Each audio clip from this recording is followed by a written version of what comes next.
औज़ुबिल्लाहि बिस्मिल्लाहिर्रहमानिर्रहीम। आज से मैं एक सीरीज़ शुरू कर रहा हूँ कि नूरानी कायदा जिन लोगों ने सीखना है उनके लिए। ये बच्चों के लिए तो मुफीद है ही, अगर कोई बड़े हैं जिनका कुरान का तलफ़्फ़ुज़ दुरुस्त नहीं है तो उन्हें चाहिए कि नूरानी कायदा से शुरू कर लें, क्योंकि कुरान को गलत पढ़ना ये सवाब के बजाय वबाल बन जाएगा। कि एक आप पढ़ रहे हैं आज के दौर में तो हर जगह ऐसे मौक़े मिलते हैं, इंसान सीख सकता है। तो फिर उसके लिए ज़रूरी है कि इंसान सीखे और अच्छी तरह यूट्यूब से सीख सकते हैं।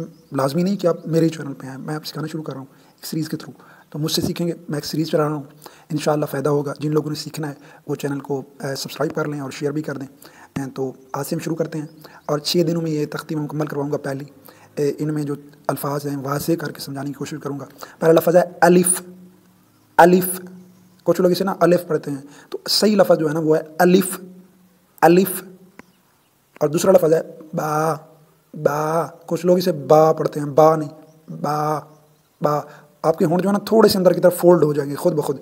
बा, बा, ये ऐसे है जैसे आप वैसे आप जो लफ्ज़ है इंसान बोलता है कि अब्बू, अब्बू, तो जैसे होंठ फोल्ड हो रहे हैं तो उसी तरह ये है बा। उसके बाद है ता। ता, ये आसान है, सीधा सीधा लफ्ज़ है ता, ता। उसके बाद है सा। सा, आपकी जो ज़ुबान है वो अगले होंठों से जाके टच होगी और उससे थोड़ी सी आवाज़ सी खारिज होगी, तो इसे आपने बड़े प्यार से अदा करना है। सा, अलिफ़, बा, ता, सा। अलिफ़, बा, ता, सा। अगर आप पढ़ना चाहते हैं तो बाज़ार से कोई भी नूरानी कायदा आपने जाके ले लेना है। आप डाउनलोड भी कर सकते हैं, आप डाउनलोड भी मिल जाएगा अगर आप मोबाइल में ही उसे रख के पढ़ना चाहते हैं।